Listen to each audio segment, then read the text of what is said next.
Sweet jelly of mine, there's jam everywhere! It's a crime scene. Until we arrive at the closest station and a proper investigation has been concluded, we are obligated by law to preserve its integrity. Huh? Who are you two? We hoped it wouldn't come to this, but we are... Detectives. How did you... Oh, it was rather obvious. The way you were so secretive about your occupation and destination, the documents, the hushed whispering. At first, I didn't know what to make of your intentions. But soon, the facts added up, and it became clear who you are. Detectives on a mission! And detectives always come in pairs. Even the sight of Old Jolly's body didn't startle you. And at that very moment, my theory was confirmed. Remarkable. I would expect no less from a writer of such great renown. Yes, Lindsay Cookie. Your theory was indeed correct. Now, I would be lying if I said I expected such an incident. But one thing is certain. The culprit is one of us. Naturally. After all, there is no way of escaping from a running train. But who could have... It is very likely that the culprit committed this gruesome crime in the period from midnight to 1 a.m. How do you know that? Macaroni Cookie, if you will.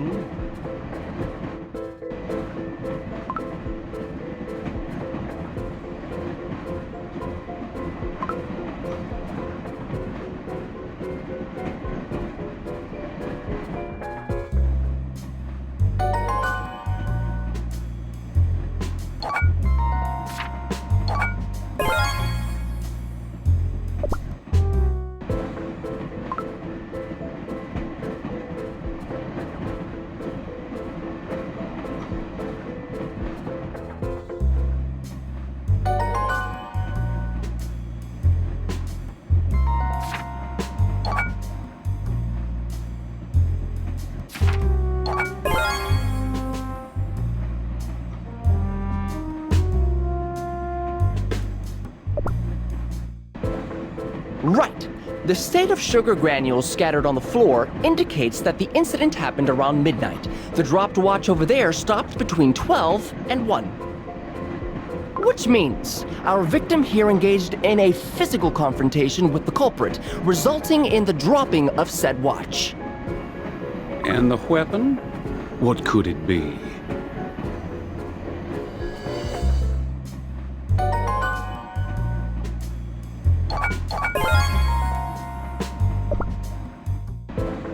Old Jolly's position suggests they were hit with a blunt object from behind, something with a decent reach and hardness to ensure... Ah, of course! The candy cane, right here! Impressive. Most impressive. The villain used Old Jolly's cane? How horrible!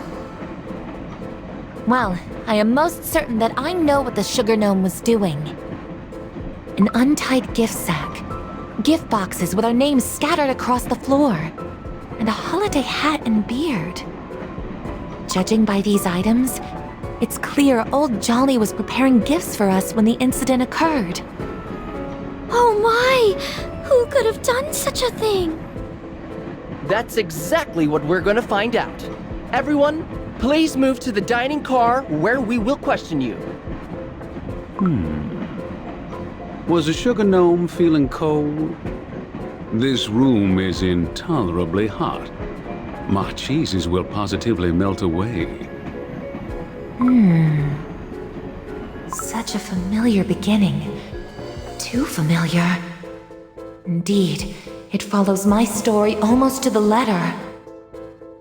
A victim, and the enclosed space of the running express train. Then, according to my manuscript, the antagonist will be...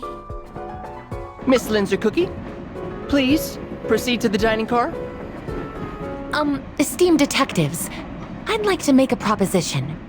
You see, my services and expertise might be very beneficial to the investigation. Perhaps I could assist you? Pardon? With respect, Miss Linzer Cookie, a famous crime story writer you may be, but reality is far from fiction. It will be an honor to work with you. What? But Detective Cheddar... Oh, marvelous. I will do my best not to get in your way. Besides, I already spoke to all the passengers yesterday. I'm sure you will find my remarks most helpful. That is what I call an excellent point, Macaroni Cookie. Let us accept Linzer Cookie's proposition. But Linzer Cookie is a civilian.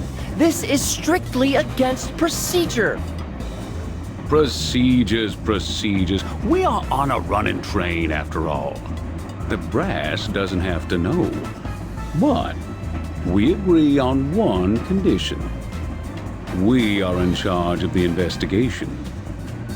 Oh, give me a break. Fine. But FYI, I won't be held responsible if anything bad happens, Detective Cheddar Cheese. Well, then it's settled. Now it's about time to start detecting.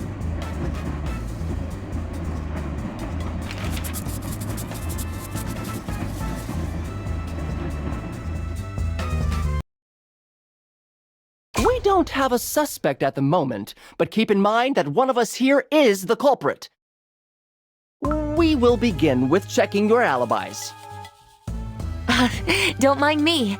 I simply volunteered to take down everyone's replies. Old Jolly Case, Record 1. Vampire Cookie brought in for questioning. Alibi was present at the tree lighting ceremony at the time of the incident. Confirmed by Angel Cookie, Carol Cookie.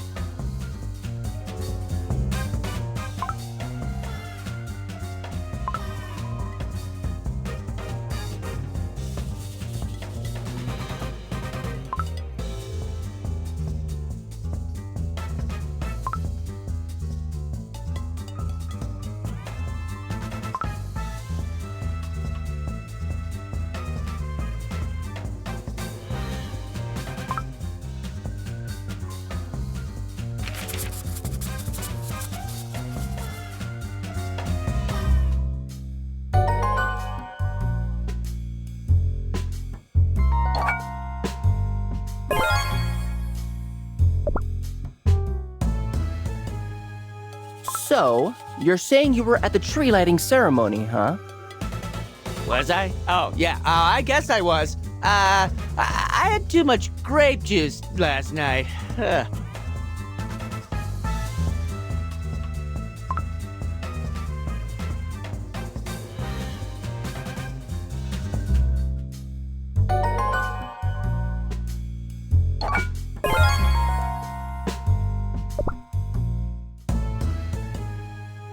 Vampire Cookie, didn't you have a talk with Old Jolly about the grape juices they carried?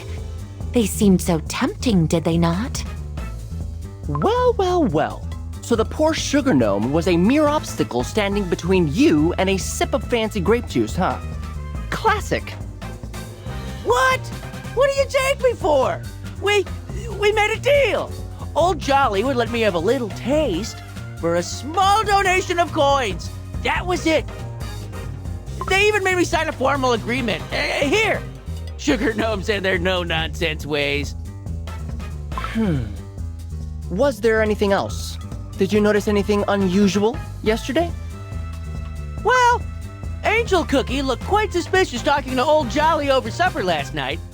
But I doubt it had anything to do with, the incident on our hands. Vampire Cookie was in the lounge car drinking juice with other cookies. His alibi is pretty solid.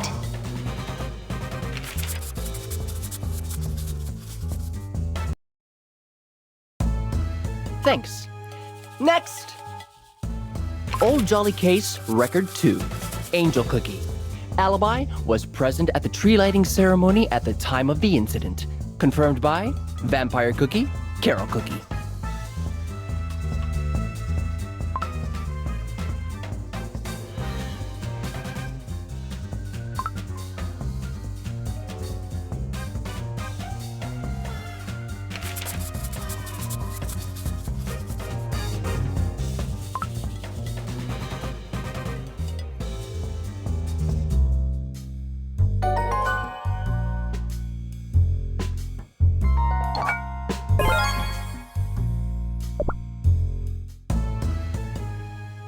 I understand you were at the tree lighting ceremony with other cookies. Is that right, Angel Cookie? Of course! I was trying very hard to fly to the top of the tree.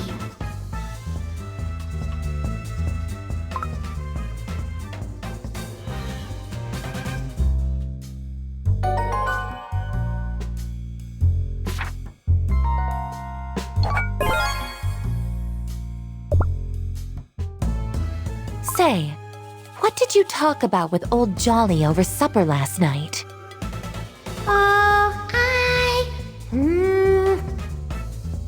We talked about...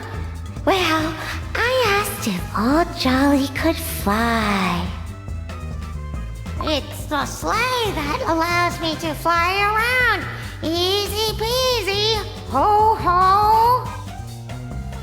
Yes, that's all. Did they now? I didn't do it. Listen, pal, you do have something shady about that squint of yours, if I'm being completely honest with you. I get that. Sometimes. What hides behind those pale blue eyes, I wonder? But Angel Cookie's alibi is solid as well.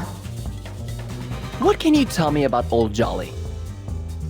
While everyone was waiting for the ceremony to begin, Creme Brulee Cookie and Old Jolly had an argument in the hallway.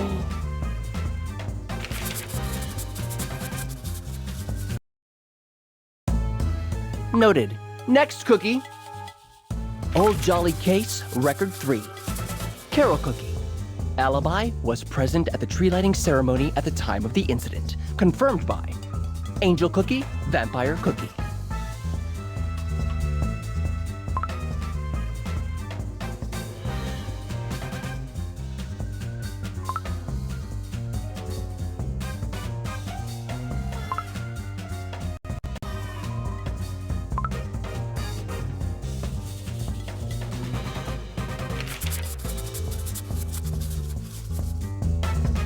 Of course, I was completely mesmerized by the twinkling ornaments. I even came up with a new poem about love and peace. Would you like me to read it?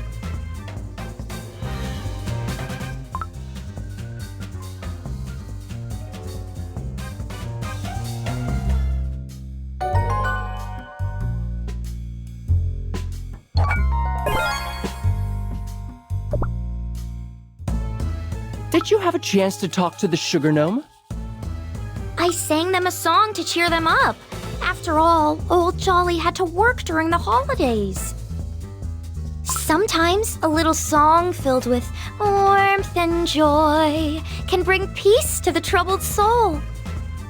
Yeah. In our case, eternal peace. Do you remember anything suspicious? Anything catch your eye last night? Let's see. Sparkling Cookie looked so sad when Old Jolly refused a drink. Why would Old Jolly refuse?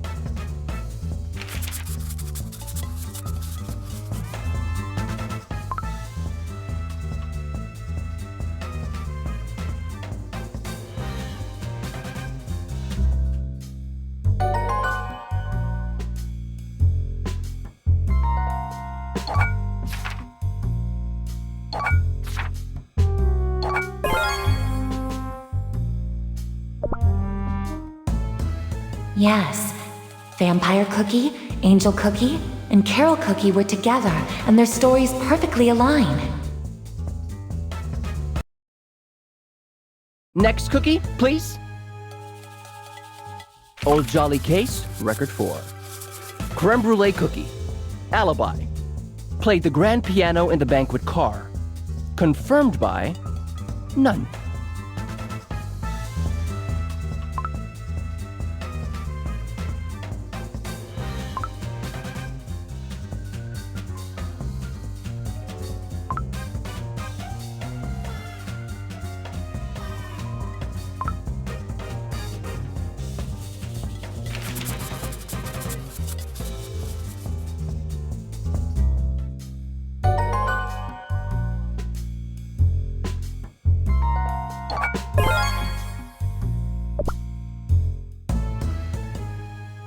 So, you're saying that no one else was there in the banquet car who could confirm your alibi? No one at all heard you play? I suppose. Everyone else was in the lounge car, enjoying the ceremony. Besides, the lounge car is far more soundproof than the rest of the train. I doubt anyone heard me.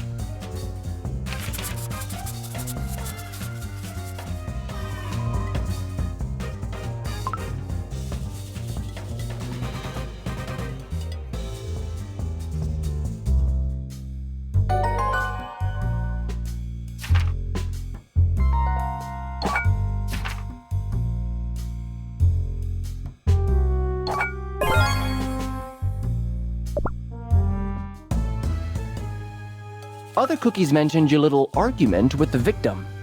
Can you elaborate? Yes, I was a bit upset because of my sheet music. No alibi? No witnesses? Besides, Creme Brulee Cookie was so openly aggressive towards old Jolly. Next cookie? Now, Creme Brulee Cookie is the only one so far without an alibi. Hey, his motive may seem unclear now, but the same can be said about anyone.